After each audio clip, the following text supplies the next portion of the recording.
So why don't we get on to our topics? Who wants to go first? Connor, do you want to start?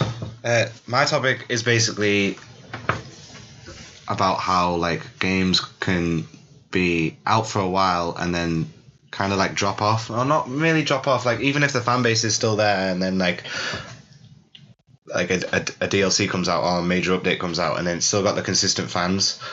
The biggest example of this is the only Minecraft.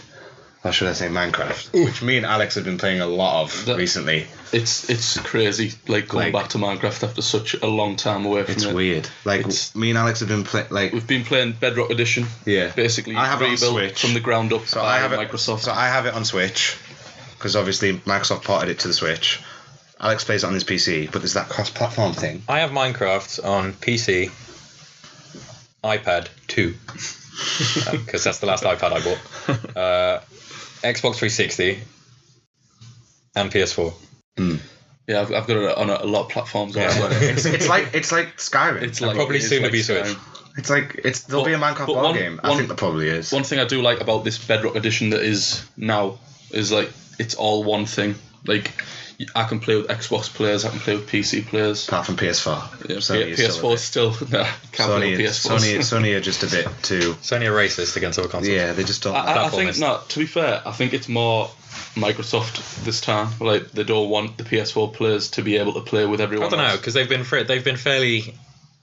Because the whole thing is based on a Microsoft account. You have to have a Microsoft account to log in to Minecraft Bedrock. Right. Because Minecraft is owned by Microsoft now. I think it is because they bought it for like $1 billion and made Notch a very rich man. Wasn't it $2 billion? Maybe, I don't know. It was crazy. Inordinate amount. Well, isn't he bought the most expensive mansion. He beat J-Lo. J-Lo? No. He beat Jay-Z. And Jay-Z money. Jay-Z and Beyonce. He beat them for a mansion. Didn't his mansion cost $500 million? Yeah. Like the most expensive It's the one that Jay-Z and Beyonce wanted, but he beat them. That's crazy. Is that true? Yeah. Whoa. Oh my god. Off it. Notch is on. He's got the diamonds. I think he's got the sat there developing a game on his own. Sells it at Microsoft for $2 billion in his basement. Yeah. So Minecraft is almost the classic example of games as a service. Yeah. Where they're continuously updated. Minecraft for like how long? It's timeless. Like almost 10 years now. You can log onto Minecraft at any point and you'd still have a good time. Yeah.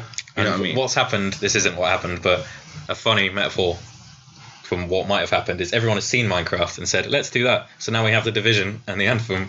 Yeah. The Anthem, Destiny. So all of these games are now games as a service.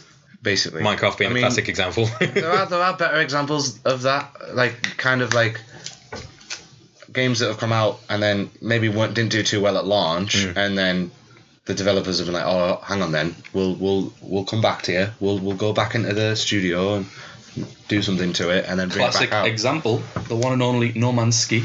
No Mansky. This podcast where you can't tell if it's a flub or a meme. Welcome to Control Panel. No, I bought No Man's Sky on release and I felt pretty burned. I played it for a day. My friend loves it. Very upset at the time. Like, my friend did the complete opposite. He loved it. No, I put a lot of hours into it on the first day, but then I don't know. It's very repetitive. 24 hours. Very, very repetitive. Yeah. But now, new update, unbelievable. So it seems like maybe game developers and publishers are almost complacent that they can release a game that will sell well, and even if it's not that great at launch, they'll continue to update it until it's at a position, because they've seen the Destiny example where Destiny wasn't that great, but now people like it, and then people didn't like it, now people like it, and then they didn't like it. Yeah. Destiny's up and down, but still. The thing with No Man's Sky is it felt like an indie game when you first played it. Like, it is an indie game, but it was just advertised as a AAA game. No, because didn't it get a shit ton of money from... It got a PS4 release. Yeah, it's still technically an indie game, but Sony funded it and helped advertise it, and now that made everyone, I think, have way too high expectations. No, but they were also charging like $40, $50, like on release. Did. And also, if you remember the UK Advertising Committee or whatever they're called, like did an investigation into No Man's Sky for false advertising. Yeah. Because the trailers were so good and polished that when the game came out, they got so many complaints from fans and people who bought the game that it was nothing like the trailers, that the advertising committee were like, oh, we need to do an investigation on you because you've advertised this game that is nothing like what you put out. So examples like No Man's Sky and Division and Destiny, they come out, people aren't too thrilled, but then they update them, and then eventually they're made into something respectable. Another example. Battlefront 2.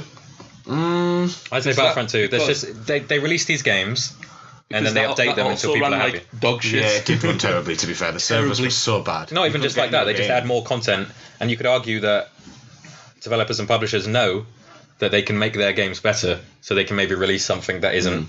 To be fair, no, Battlefront 2 I will say is a good example because they actually listened to the fans. Yeah. Like, all of us wanted Clone Wars content. We wanted General Grievous, we wanted Obi-Wan, we wanted Anakin, and that's all we've got. It wasn't just that though, because the game was very like pay to win. Yeah. Like with the star cards. Like if you have better star cards, your ship is faster, your ship does more damage, your ship takes less damage, so you dominate the whole thing. Do you know? And it's only by like increments, like 5% but that faster 5%, or like even 10% you can faster. feel it. You can feel it in game.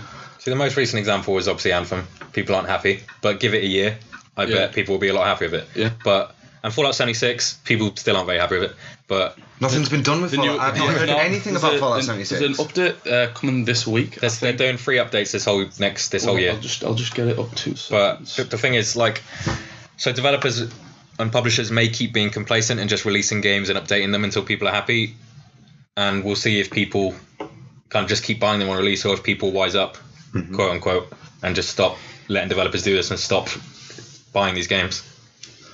Yeah, because they're taking the gaming community for a ride, aren't they? They're taking you on a spin and they're charging you £50 a go to have a pop. To have a game that's not going to be great for a year. Exactly. That. Like I feel like No Man's Sky. Like I bought it at release, £40. Price dropped extremely. People getting it for £20. I take that one more of an anomaly because it's an indie dev team. But for the AAA publishers like EA and Activision, they're releasing these games and just improving them exponentially until people are happy. Yeah. But we'll see how long it takes for people to kind of just stop falling for it. I would rather games just be released at their maximum potential, like, rather than be like, sorry, we're going to keep working on the game. You know what I mean? Think like, I'm under the belief it's just cheap.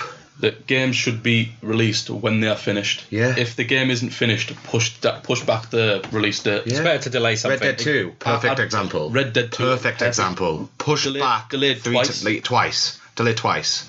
Because it wasn't finished, and they just weren't happy with it. Like, the game was probably ready at the end of... It could have been released. Was it 2017? It wouldn't have been as stable, and it wouldn't have been as good. Yeah. Yeah. It probably would have been ready. It wasn't perfect. It wasn't polished enough to a standard that Rockstar were happy with. Rockstar have the money to push it back for like 100. Perfect example. So.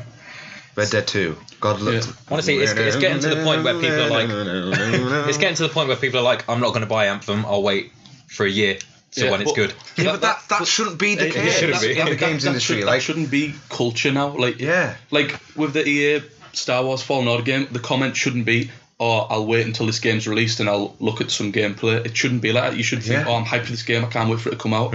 But that's not how people think anymore, because the community have been burnt that many times by companies that they're scared to hand over hard-earned money for a game that could potentially not be finished and be just not good.